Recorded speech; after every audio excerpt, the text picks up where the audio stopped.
Halo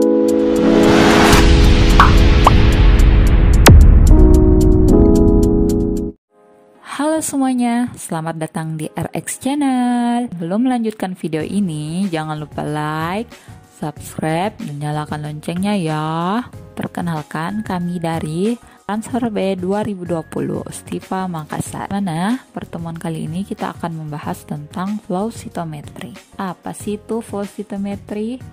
Jadi, flow cytometry terdiri dari kata flow yang artinya karakteristik gerak fluida, cyto yang artinya menggabungkan sel, dan metrik yang artinya pengukuran. Jadi, dapat dikatakan flow cytometry adalah suatu alat yang dapat mengidentifikasi permukaan setiap sel dengan kemampuan memisahkan sel menjadi partikel kecil menurut karakteristik masing-masing secara otomatis melalui suatu celah yang ditembus oleh seberkas sinar laser. Adapun prinsip kerja dari flow cytometry di mana setiap sel yang melewati berkas sinar laser akan menyebabkan sinar laser terpancar ke dua arah, yaitu forward scatter atau FSC yang paralel dengan arah sinar dan side scatter atau SSC yang arahnya tegak lurus pada arah sinar laser. Besarnya FSC berbanding lurus dengan ukuran sel,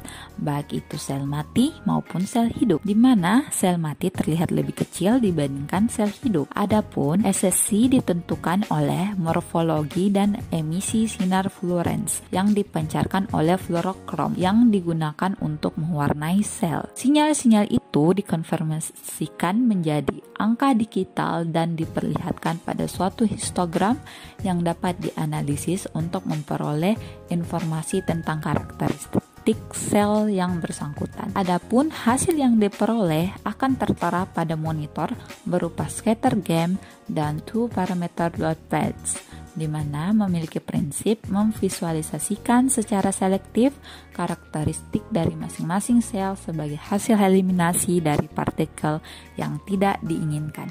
Flow cytometer merupakan instrumen yang menggunakan metode flow cytometry, di mana pada dasarnya instrumen ini merupakan mikroskop yang dilengkapi dengan komponen yang berfungsi untuk melakukan individu sel secara sekuensial melalui berkas cahaya laser yang akan dianalisis. Komponen penyusunnya terdiri atas 3 sistem, yaitu fluida, optik, dan elektronik. Yang pertama, sistem fluida, di mana dia mengarahkan sel melalui cahaya laser untuk dianalisis dari set fluid dan central channel. Tenaga hidrodinamik mengakibatkan sel satu persatu melewati central channel.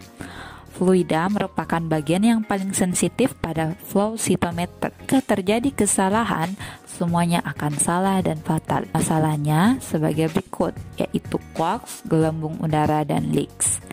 Yang kedua, yaitu sistem optik. Intensitas dari FSC digunakan untuk melihat ukuran dari partikel dan membedakan antara sel-sel debris dan sel yang hidup atau SSC, memberikan informasi kandungan granular dalam partikel FSC dan SSC. Ini akan berbeda dan unik untuk setiap partikel. Kombinasi dari keduanya digunakan untuk diferensiasi dari sel tipe. Ketika cahaya mengenai suatu fotodetektor, suatu arus kecil akan dihasilkan dan akan dibaca sebagai peningkatan voltage saat berada tepat di tengah-tengah area sinar laser. Voltage dibaca sebagai harga maksimum. Selanjutnya, nilai voltage ini akan menurun saat partikel atau sel mulai bergerak keluar dari area pancaran sinar laser sehingga terbentuk suatu voltase pulse yang akan dikonversi oleh suatu konverter menjadi angka-angka digital atau grafik histogram yang dapat dianalisis untuk memperoleh informasi karakteristik dari sel yang bersangkutan. Yang ketiga yaitu sistem elektronik, di mana memiliki fungsi untuk mendeteksi cahaya dan mengubahnya ke bentuk sinyal digital. Data yang dihasilkan oleh flow cytometer dapat diplot dalam satu dimensi untuk menghasilkan histogram atau dalam 2 dimensi plot titik atau bahkan dalam 3 dimensi. plot sering dibuat pada skala logaritmik. Data akumulasi menggunakan flow cytometer dapat dianalisis menggunakan perangkat lunak komputer seperti FSC Express, Venturi One, dan Cytos. Aplikasi flow cytometry. Yang pertama yaitu electrostatic cell sorting. Aplikasi utama dari flow cytometry untuk memisahkan sel menurut subtype atau epitope expression yang sering disebut dengan cell sorting atau fluorescent activated cell sorter.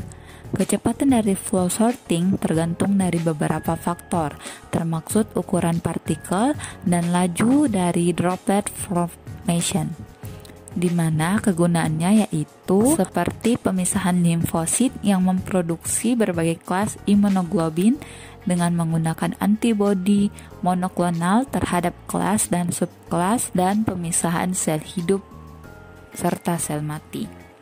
Yang kedua, flow cytometry in hematology. Aplikasi dari flow cytometry banyak digunakan dalam bidang hematologi, antara lain yaitu sample preparation, immunophenotype pada normal hematopoiesis, misalnya limfosit B, T diferensiasi, eritroid diferensiasi, dan myeloid diferensiasi.